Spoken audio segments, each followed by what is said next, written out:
السلام عليكم ورحمة الله وبركاته. ازيكم يا حبايبي؟ عاملين ايه؟ ان شاء الله تكونوا بخير. احنا النهارده هنعمل حالة الصيف البارد. حالة الصيف البارد دي حاجة حلوة يا حبايبي، زي مثلا التورته، زي الجاتو، زي الحاجات الحلوة اللي احنا بنعملها ديت في البيت.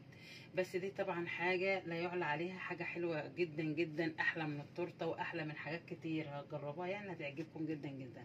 دي متكونة معانا، ده بسكوت اللي هو البسكوت السادة ده، الباكو ب10 جنيه، اللي هو العلبة كده ب10 جنيه، البسكوت السادة. يعني السرفيس بتاعي ده يا حبايبي، الصينية بتاعتي دي بتاخد بالظبط يعني 1.5 من الباكت ده. وده كريم كراميل معانا. انا هوريكم، انا بس بوريكم الحاجه الاول عشان بعد كده هوريكم كل حاجه طريقتها ازاي. وده البسكوت بتاعي، انا فكيت باكو بسكوت اهو. وده اللبن بتاعي اللي انا هستخدمها باللي فيه البسكوت بتاعي. انا بوريكم بس حاجات المكونات بتاعتي، وفي الاخر هوريكم برضو كل حاجه بالترتيب. دول باكوين لبن نيدو بودره، وده باكو كاكاو اللي هو بالشوكولاته، ده الكاكاو، او لو عندك شوكولاته مفشوره عادي يعني، هي بيتحط عليها اي شوكولاته مفشوره، او سوسو او كاكاو. حبايبي، اول حاجه هنبدا بيها، احنا بنلي البسكوت كده في اللبن بتاعنا، ونرص في الصينيه بتاعتنا كده زي ما حضراتكم شايفين كده. ونرص في الصينيه بتاعتنا كده، احنا بنرص رقين من البسكوت ده في الاول، يعني بنرص رقين فوق بعض. وبعد كده هوريكم برضو كل حاجه نفس الطريقه هنعملها ونوريها لكم.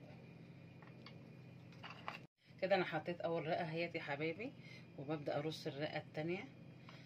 دي الحاجة الحلوة دي التاكلش اللي اكتر حاجة في الصيف يا حبايبي، عشان كده هي اسمها حلا الصيف البارد. حبايبي، ده كوسين اللبن والبودرة معايا هم زي ما حضراتكم شايفين. بفضيهم كده واقلبهم لحد ما يديني اللون الذهبي بتاعي، تشويحة كده على النار يديني اللون اللي انا هوريه لكم. وبعد كده هنزل باللبن بتاعي عليهم على حسب ما هياخدوا. المهم ان انا اظبط السمك بتاعي كده، افضل اقلب فيهم كده لحد ما ما يروح اللون معايا زي اللون الذهبي كده معايا. تابعوا معايا كده. معلقتين سكر كبار حطيتهم في اللبن بتاعي وادوبهم كده، عشان ده اللي هحطه على اللبن النيدو اللي انا بشوحه واخليه الشكل الذهبي معايا. وهوريكم، تابعوا معايا كده. دول اقلبهم كده لحد ما يدوبوا، وبعد كده احطهم على اللبن البودره بتاعي. بس انا بحط على حسب، من ممكن ما احطش الكوبايه كلها، فانتوا معايا كده لحد ما اقول لكم هي خدت مع الكيسين خدوا معايا قد ايه لبن، لحد ما اظبط السمك بتاعي. شايفين يا حبايبي؟ انا كده اهوت شوحت اللبن على النار، اللبن النيدو شوحته كده على النار زي ما حضراتكم شايفين، اداني اللون الذهبي ده زي ما حضراتكم شايفيني كده. وابدا انزل معايا بكوبايه اللبن كده واحده واحده، علشان خاطر كده يا حبايبي. اهوت انا ببدا انزل باللبن بتاعي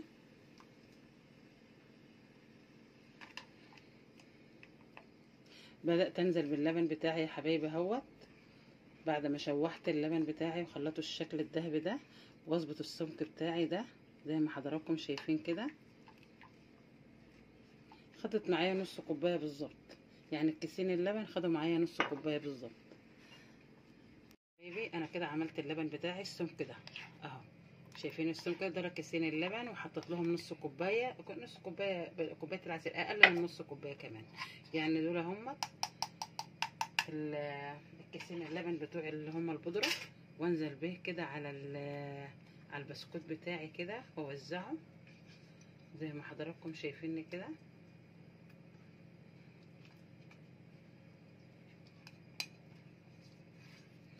وابدا افرده كده على الصينيه بتاعتي زي ما حضراتكم شايفين كده.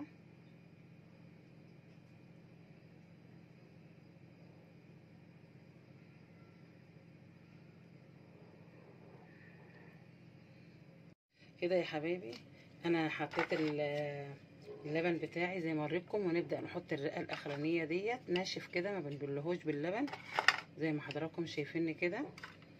دي اخر رقه بنحطها معانا. وهو ناشف كده. دي اللي هنحط عليها الكريم كراميل في الاخر، وهوريكم برضو ازاي. هبدا احط الكريم كراميل اهو معايا. باخد كريم كراميل في كوبايتين لبن، اللي هي كوبايه العصير ديت، ونقلبه كده ياخد غلوه، ونيجي طافيين عليه. ولما يهدى شويه كده نيجي حاطينه ايه، هوريكم برضو نحطه على وش الصينيه بتاعتنا. الكراميل بتاعي اللي هو كان في الكيس اهوت بحطه عشان ده بيديله طعم كويس جدا مع الكراميل بتاعي. يعني ده الكيس الكراميل ده بيبقى في الكيس كريم الكراميل، فانا برضو بفضيه معاه كده زي ما حضراتكم شايفين، وبقلبه معاه كده. ده بيديله طعم جميل جدا، هيعجبكم جدا جدا. حبايبي ابدا انزل باللبن بتاعي كده اللي هو الكريم كراميل اللي انا عملته بالراحه كده، عشان ايه البسكوت بتاعي ما يعومش معايا كده. بالراحه كده احط كده بالراحه.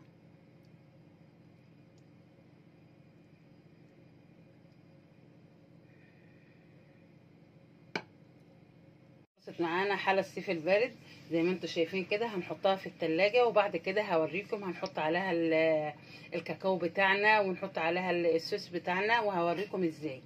حبايبي خلصت معانا حلى الصيف البارد، الحلويات اللي احنا بنقول عليها الحاجات اللي هي بتتاكل من ضمن الحاجات الساقعه كده. مش فاضل عليها الا نحط لها كده الصوص بتاعنا.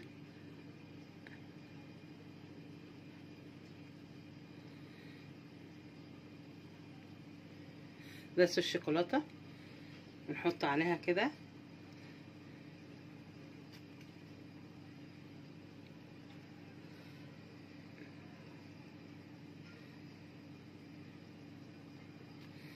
ونبدأ نحط عليها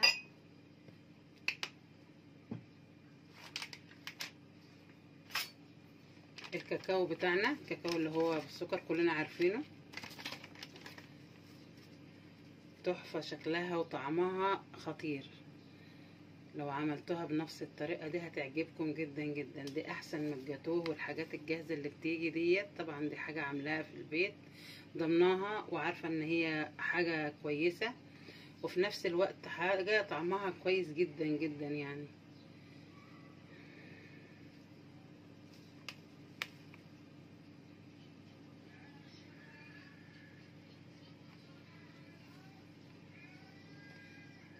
كده زي ما حضراتكم شايفين كده خلصت معانا.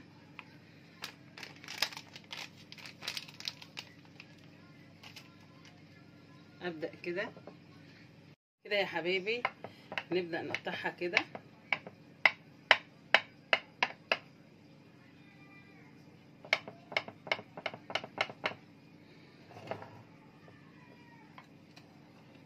بصوا طعمها وشكلها خطير، يعني طعمها وشكلها خطير. من الحاجات الحلويات الباردة اللي يعني تتاكل ما يرضي الله. طعمها وشكلها حلو جدا جدا جدا.